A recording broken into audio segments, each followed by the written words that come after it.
All right, so I got myself some coffee. I'm waking up in Douglas this morning, and yeah, I'm gonna try to cross over into Mexico and check it out a little bit. Although I don't have my passport, I've heard you only need an ID to just walk over and come back. I'm gonna test that out. I'm not too sure if that is true, but I've been told by a lot of the locals that just for a day trip, all you need is an ID. So I'm gonna test that out today. After Agua Prieta, I plan on probably having a pretty big driving day today. Kind of working out towards Cali and continuing my trip out west. So yeah, it's gonna be a really good day, and I'm gonna finish off this coffee and get to walking.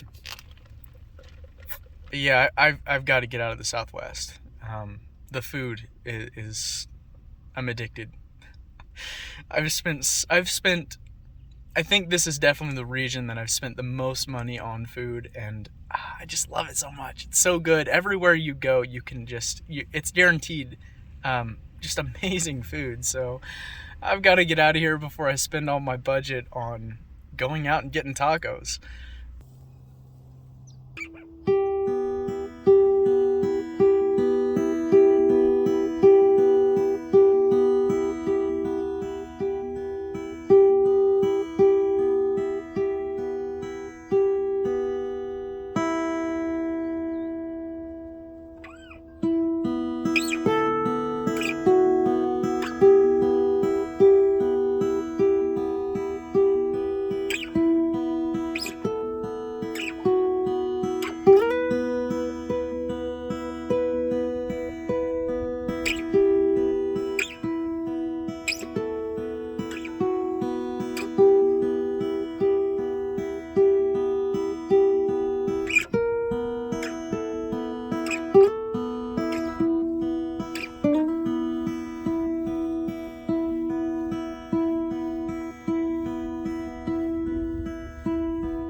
Well, I blew all my pesos. Time to go back. You know, the closer you get to the border in the US, the better the Mexican food gets. But once you actually get over into Mexico, it is even more dialed in and just absolutely awesome. I paid about $7 for 3 tacos and a water, which isn't bad. I think I paid $8 or $9 for a Dr. Pepper and 2 tacos last night in Douglas. So the pricing is pretty good. I also ate one of those little Mexican desserts I picked up at the gas station, and it was super tasty. It was like a strawberry ding dong thing. Yeah, it was really good too. So overall, a really good experience here in Agua Prieta. It was a very eye-opening experience too. Also, I just want to mention, I feel like there's a stigma around Mexico and border towns, and although, you know, they can be dangerous and there are certain parts of this town that I probably don't want to be in, everywhere that I went today, I didn't really feel threatened or unsafe. I mean, I think I've been in towns in the US that felt a lot sketchier than this. So, like I said, I have a very limited view, but that was just my experience. So I'm gonna go ahead and cross back over into the US and get on the road.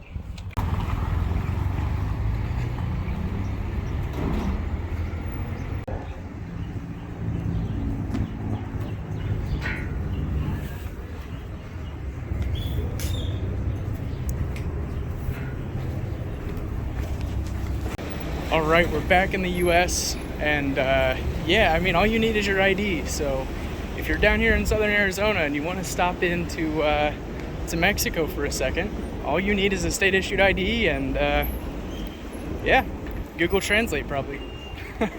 I'm very happy I stopped in. That was such a cool experience. All right, well, I can read again. That feels good. So yeah, don't let the language barrier stop you from going.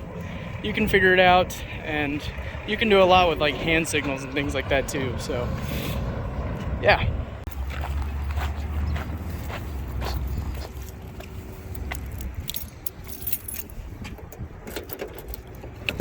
That one is soap and not water.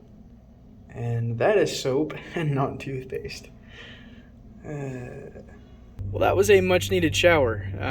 All those little towns in the Southwest do not have a Planet Fitness, just so you know. I'm gonna go ahead and get this rig rolling down the road. I'm not too sure how long I'll drive today, but I can only assume it'll be a decent little trip. So I'm gonna get into it. Alrighty, so I survived the night here at the Yuma Cracker Barrel, and that really wasn't much of a surprise. It's always a really nice spot to stay and a really peaceful sleep. So well rested, and today I am going to go to a old prison. This is a historical site here in Yuma, and I'm super excited to check it out. First though, I'm gonna go to a local park and make myself some breakfast. So let's get going. All right, we got the coffee brewing. Set that right there. And now we're getting ready for the eggs. I got eggs, I've got some feta cheese and some mushrooms. So this ought to be a super tasty breakfast. I'm super excited. I didn't realize I still had mushrooms left, so hopefully they're still good, but I'm gonna go ahead and throw them in there and hope for the best.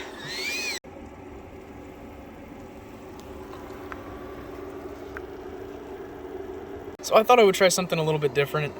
Actually, I was at the Grand Canyon and I found some packets of honey that they were serving like at the cafe. So I grabbed a couple to save for later, and never had honey and coffee, but it's pretty good. 2 eggs, feta cheese, and button mushrooms. Super stoked for this one.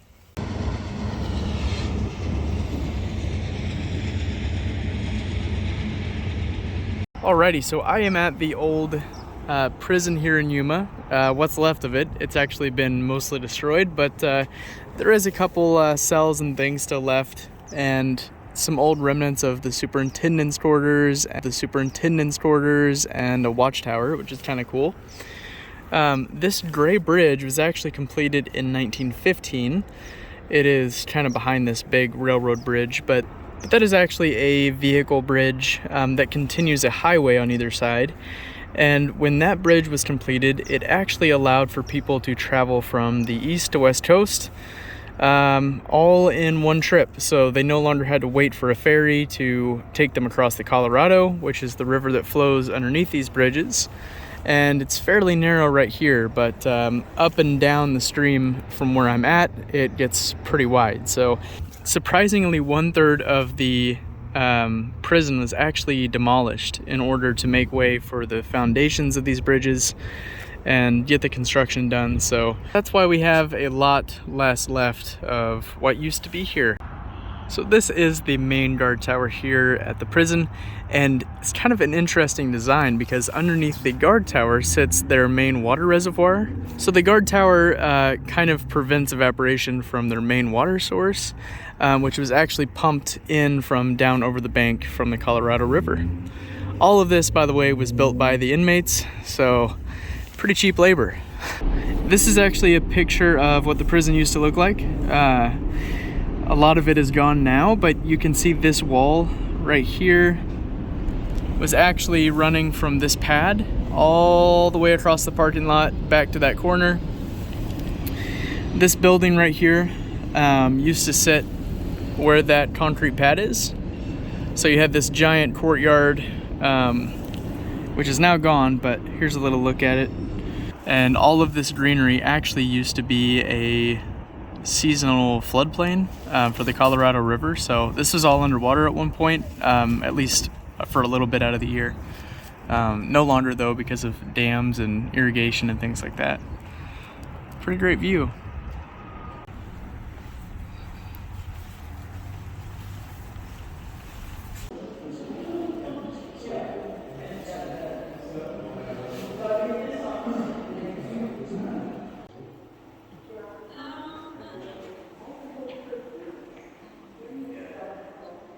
So after the prison was decommissioned in the early 1900s and prisoners were moved to another prison here in Arizona, the high school in Yuma actually burned down in 1910. So from 1910 to 1914, they actually went to school at the old prison. As you can see, 2016 to 2017, they still went by the criminals. So I assume this is something that's still going on. That's pretty interesting.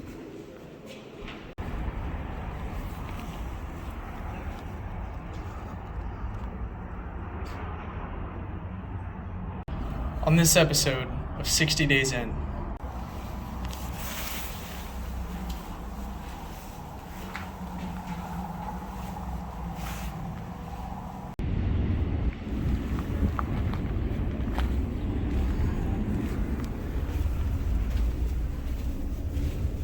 Alright, so this area is called the dark cell. This is basically their solitary confinement unit here at the Yuma Territory Prison. No bathrooms, no anything. It's just a hole in the ground. And the only light that would come in is from this little vent up through the top. So you can only imagine how crazy this would drive you. Wow. What an interesting sight that was. Just a little glimpse into the past, into one of the early institutions that made Yuma what it is today. Also, just a couple more things about the prison before we move on down the road. By the late 1800s, the conditions inside the prison were actually considered better than the average household here in Yuma. In the prison, they had telephones, they had electricity, they had flushing toilets, and that's actually a lot better than what the average free person living in Yuma at the time had. So that's kind of interesting. I mean, that's gotta feel bad to know that, you know, convicted murderers are living a better lifestyle than you, a free person out doing your thing. So also, when you jam a bunch of convicted felons into an area and force them to live together, you could guess what the main cause of death was. Tuberculosis. Yes, that is right. Just like everywhere else in this time period, tuberculosis was rampant and it was killing a lot of people. So the number one cause of death here in the Yuma Territory Prison was consumption, or what we now know as tuberculosis. For $10, you can walk around the old cell blocks, check out a super informative museum with tons of really cool artifacts from the time period, and even check out the dark cell, which is pretty creepy. So I'm gonna go ahead and scoot on down the road. I'm not too sure what I'm gonna see next, but I'm gonna figure that out now.